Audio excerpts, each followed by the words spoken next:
There's a sound that lingers, a resonance that vibrates long after the moment has passed. It's the echo of a door closing on a life you once knew, a chapter ending, a path diverging. A young man, restless and yearning, stands before his father, his gaze filled with a mixture of defiance and hope. "Give me my share," he says, the words echoing in the space between them. These are words heavy with longing for freedom, for a chance to forge his own destiny. He gathers all he has, possessions and dreams intertwined.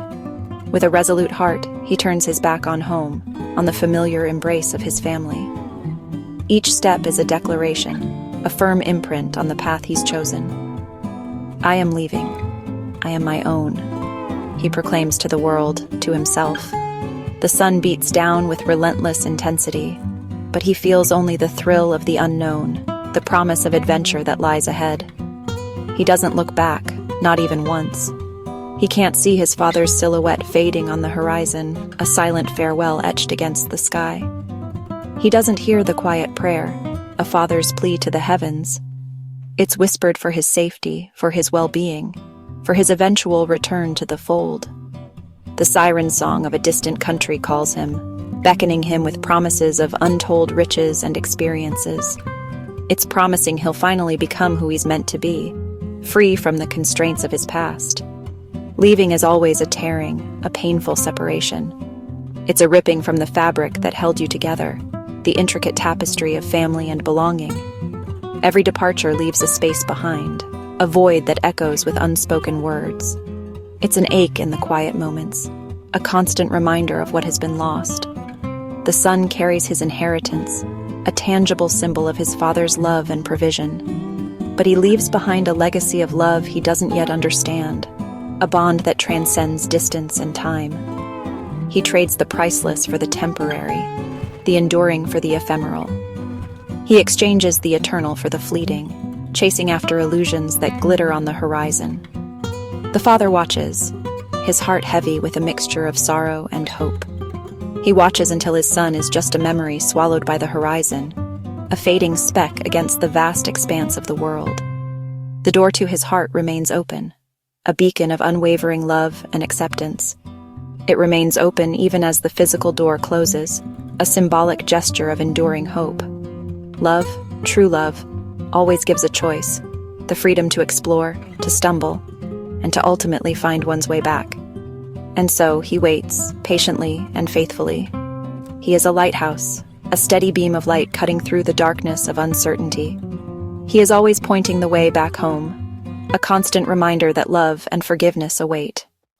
The far country glitters, promising everything, and for a while it delivers. The son spends freely, buying friendship and pleasure, but never finds satisfaction. He is the center of every party, mistaking laughter for joy, excitement for meaning. But the money runs out, the laughter fades, friends disappear. A famine sweeps the land, hunger settling in his soul.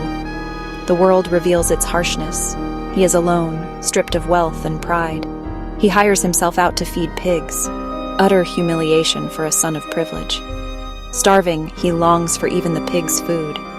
In the mud, he remembers his father's house, the kindness, the warmth, the safety. The memory is a flickering candle in his darkness.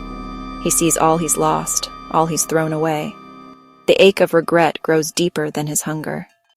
In the absolute lowest place, when all seems lost and the weight of despair is crushing, something begins to subtly shift. It starts as a quiet moment of clarity, a pinprick of light in the overwhelming darkness, a dawning realization. He begins to truly see the utter emptiness of his rebellion, the desolation it has wrought. He recognizes the foolishness of his pride, the arrogance that led him astray. The freedom he so desperately chased led only to a pigsty, a degrading existence far from the life he once knew. And within him, a hollow soul devoid of joy and connection. A plan, fragile as it may be, begins to form in his mind. I will get up, he thinks, and I will go back to my father. The very thought is terrifying, a daunting prospect. It means admitting he was wrong, facing the crushing weight of shame and the very real possibility of rejection. He nervously rehearses his speech, trying to find the right words. "Father," he imagined saying, "I have sinned against heaven and before you. I am no longer worthy, nor do I deserve, to be called your son." He dares to hope only for mercy, not for a full restoration of his former status. This is the pivotal turning point, the moment of decision, repentance, a complete change of direction, a turning away from the path of destruction. He finally lets go of his pride, the last vestige of his former arrogance. He is willing to be seen as a failure, to accept the consequences of his actions. He believes, even if just a little, a tiny spark of hope remains.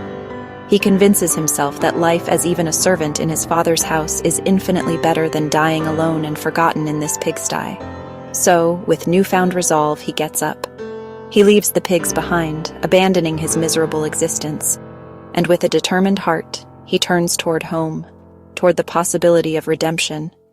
Every single step is an act of faith, a testament to his newfound humility.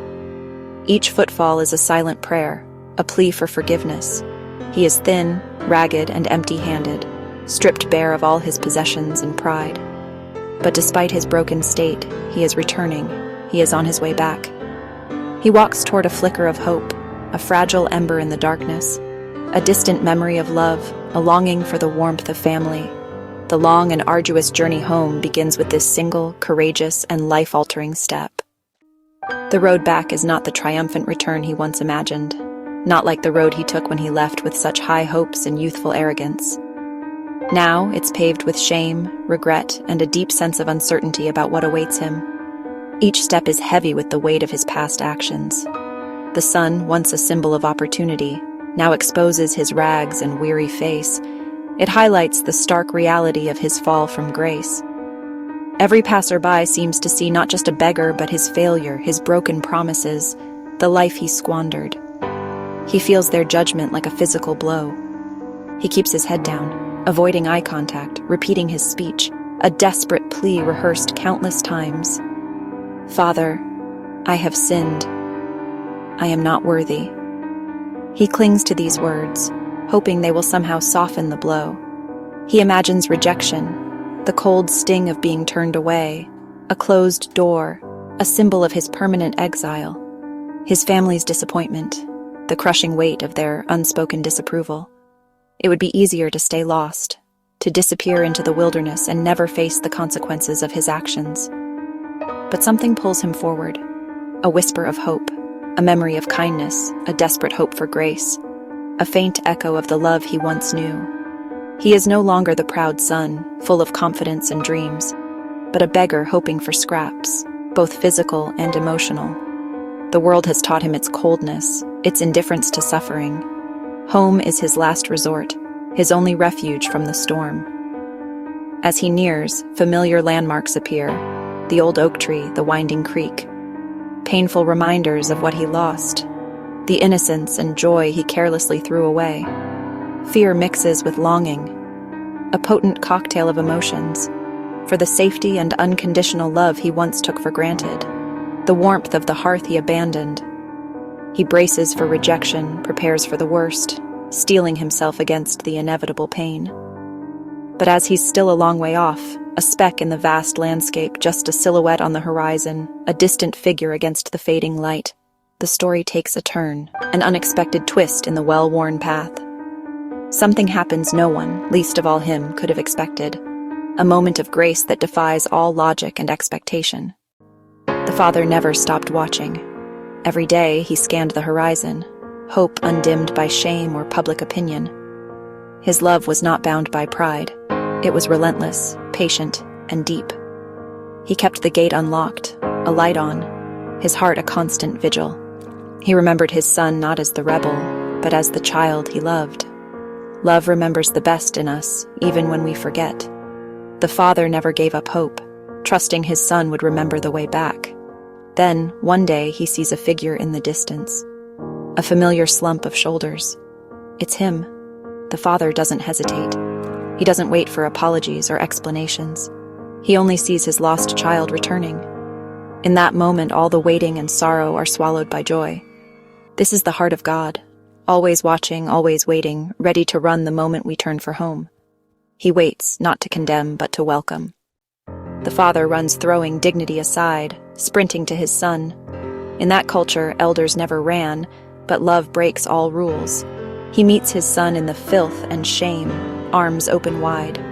The son braces for judgment, but feels only an embrace. The father holds him close, mud and rags and all. The embrace says, "You are home, you are safe, you are loved."